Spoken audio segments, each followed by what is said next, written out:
Démocrates du monde entier, peuple du Congo-Brazzaville, nous voudrons ici vous dire un grand bonjour et nous voudrons vous rappeler la situation du Congo-Brazzaville. La situation du Congo-Brazzaville. Bon, les tout derniers événements que nous venons de suivre, c'est plus précisément les militaires de Denis Sassou Nguesso dans une vidéo qui fait le tour du monde entier, vous voyez, qui sont en train de maltraiter des jeunes à Brazzaville, dans le quartier sud, qu'on a mis dans des pick-up de police.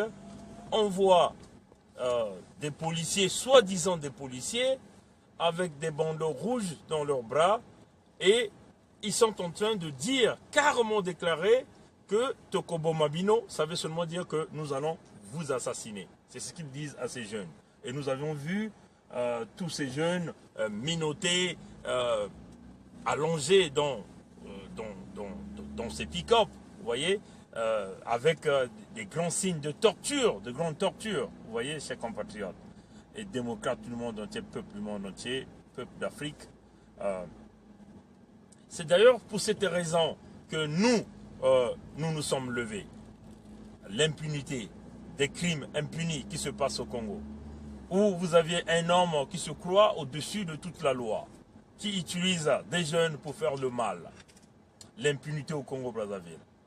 Cette vidéo fait le tour du monde entier.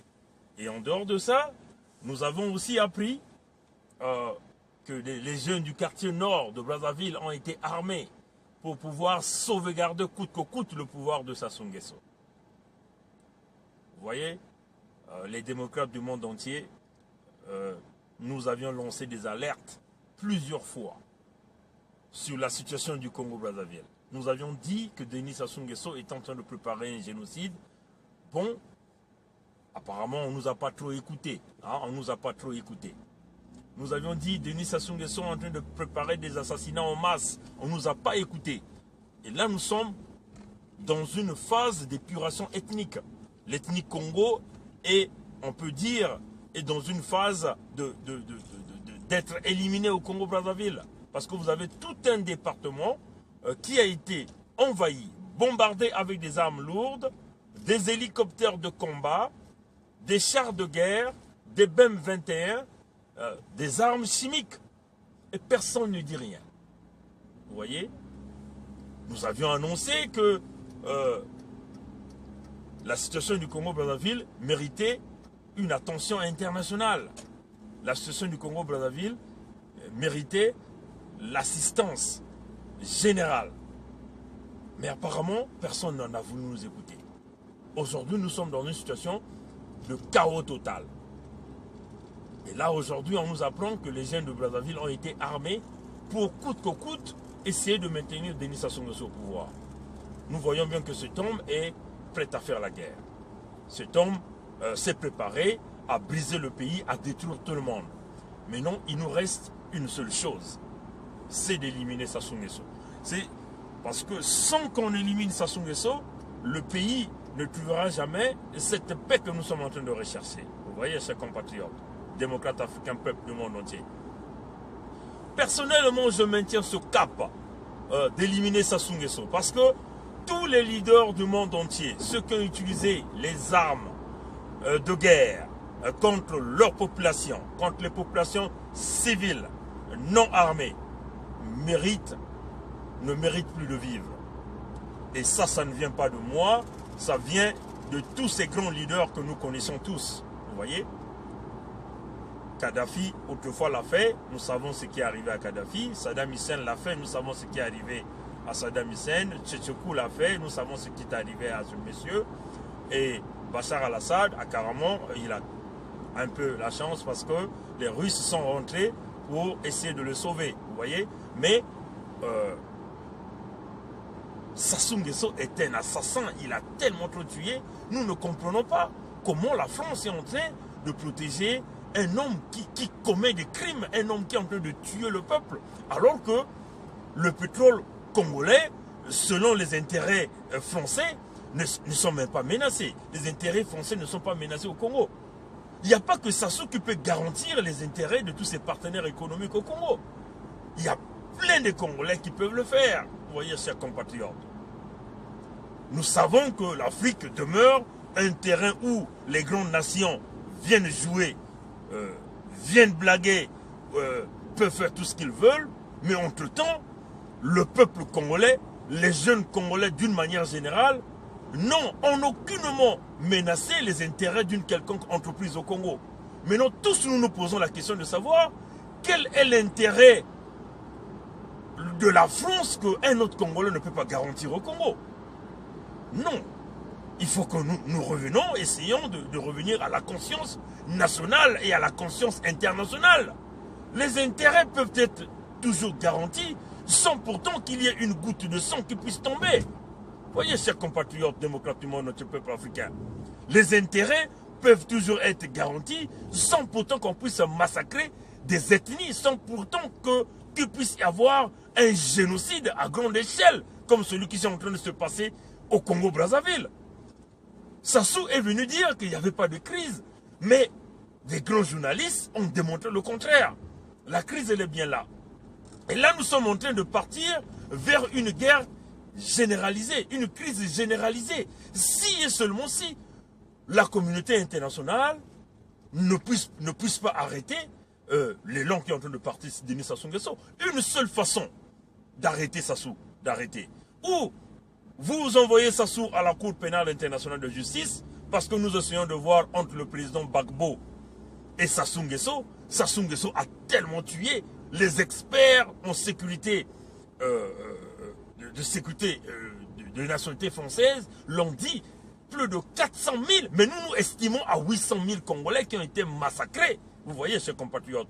Et ça, ce sont les experts français qui le disent. Et 400 000 qui ont été massacrés. Vous voyez, chers compatriotes. Mais comment la France peut-elle, s'il vous plaît, au nom des intérêts, conserver un homme aussi cruel, aussi criminel que Sassou Nguesso? Les intérêts de la France, comme on le dit, est toujours garanti. N'importe quel Congolais peut garantir les intérêts de la France.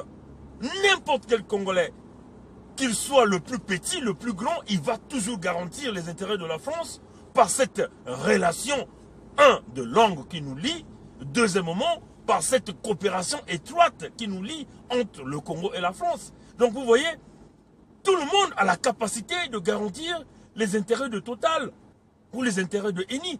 Mais ces intérêts-là peuvent être garantis sans pourtant qu'il y ait du sang qui coule.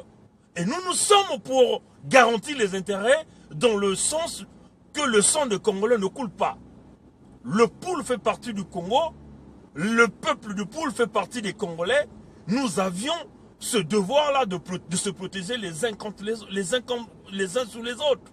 Voyez? Voilà pourquoi nous disons à la France, il n'y a pas que Sassou qui peut garantir vos intérêts. Sassou, il est déjà souillé. Donc, il nous faut éliminer Sassou. Je dis bien, je le répète. Il nous faut éliminer Sassou pour que la paix revienne au Congo.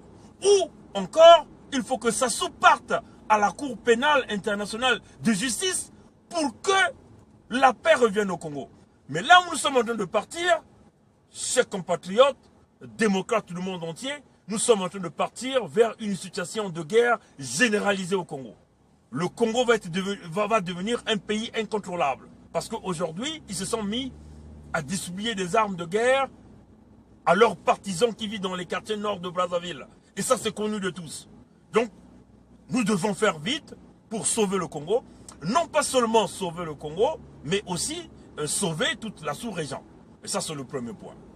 Le deuxième point, on veut dire aux Congolais, vous voyez, dans les jours passés, nous sommes venus avec des arguments, des astuces et plusieurs informations que nous avions contrôlées. Nous savons où se trouve tout le matériel militaire, des armes de guerre que Sassou Nguesso est en train d'acheter et qu'il est en train d'utiliser contre les populations du sud du Congo. Vous voyez, son armement et son arsenal militaire se situaient autour de Lombo et les environs. Donc nous avions identifié tous ces matériels. Bon, ils sont au courant de la nouvelle, hein. Mais vous savez ce qu'ils sont en train de faire? Ils sont maintenant en train d'essayer de camoufler un certain nombre de matériel militaire et des équipements, des munitions et de l'arsenal militaire. Où est-ce qu'ils sont en train de les camoufler? Dans les parcs nationaux du Congo. Donc, il y a le parc de Ozala qui a été signalé, où il y a une forte intensité des activités liées à des casses d'armes que ça soit en train d'apporter. Vous voyez? Donc, c'est un comportement de méchanceté, cet homme a. Vous voyez?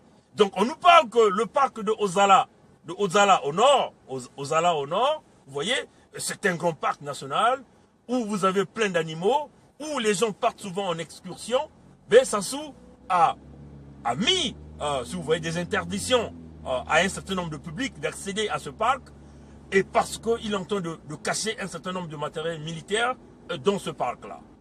On nous parle aussi au niveau du Kwilu, on nous parle du parc de Konkwati. Pour ceux qui connaissent la région du Kwilu, ils savent de quoi je parle. Le parc de Konkwati, c'est aussi le parc qui sont en train de dissimuler du matériel militaire, de l'arsenal de guerre qu'ils sont en train de préparer pour massacrer les populations du Kwilu et venir vers les pays du Nyari, c'est-à-dire la région, le département du Nyari, la Bwenza et la Lekumu. Vous voyez, chers compatriotes. Donc, le matériel qu'ils sont en train de dissimuler parce qu'il a peur que nous puissions utiliser, vous voyez, des techniques hein, pour essayer de briser tout l'arsenal militaire qu'il a amassé autour de Lombo. Vous voyez, chers compatriotes. Et ça, c'est le deuxième point. Le troisième point, je veux dire aux Congolais, Sassou est mauvais. Il est mauvais non pas seulement pour le Congo-Brazzaville, mais aussi pour toute la sous-région. Il nous faut éliminer Sassou. Et je le répète, je ne changerai jamais de discours. Je suis constant et je prendrai les responsabilités de tout ce que je dis. Parce que nous avions toutes les preuves, nous avions démontré à tout le monde que Sassou était mauvais, mais vous avez un certain nombre de groupes d'intérêt que certains Congolais peuvent garantir aussi, vous voyez. Mais on veut seulement maintenir l'homme le plus cruel, l'homme que tout un peuple est en train de rejeter, l'homme, le diable que moi j'appelle l'homme à la coiffe du diable, Denis Sassou Nguesso, vous voyez. Mais, chers compatriotes, soyons-en sûrs, si nous n'allons pas obtenir la chute de Sassou à l'intérieur, nous allons obtenir à l'extérieur. Donc, nous devons travailler dans ce sens. C'est-à-dire, si à l'intérieur, on n'arrive pas à buter ces criminels de grand chemin, il faut que nous arrivions à le buter à l'extérieur du Congo. Et nous appelons tous les Congolais à l'intelligence que nous avons tous appelée. Soyons unanimes. Que Dieu bénisse le Congo-Brazzaville. Et là, pour terminer, je vais penser à toutes les femmes congolaises qui sont rentrées dans ce combat. Hein. Celles qui se sont motivées hein, pour donner le côté femme de ce combat. Celles qui se sont permises de donner leur voix à ce combat. Que Dieu bénisse toutes ces femmes-là. Que Dieu bénisse aussi les femmes congolaises victimes de ce système. Notamment ici, je veux parler des femmes dans le département du Pôle. Plus précisément, je veux aussi parler des femmes dans le département de la Bwenza. Un petit souci, hein, un petit souci technique. Donc, j'étais en train de dire qu'on pensait à toutes ces femmes qui sont rentrées dans ce combat, dans cette lutte. Hein, parce que là, en tant que jeunes Congolais, jeunes Africains, nous sommes en train de mener une lutte pour notre survie, une lutte de notre génération. Hein, c'est la lutte de notre génération. Nos aïeux ont échoué hein, de briser Sassou, mais nous allons réussir. Il faut qu'on arrive à briser Sassou. Et nous allons le faire. On va le faire, on va le faire. Nous pensons aux femmes, nous pensons à toutes les victimes de ce système, à tous ces jeunes. Et là, je pense encore à la petite de 3 ans qui a été abattue froidement à Muyonzi. Et je pense à cette petite. Et je vais terminer la conversation de ce soir pour dire que Dieu bénisse le Congo-Brazzaville. Merci. Au revoir.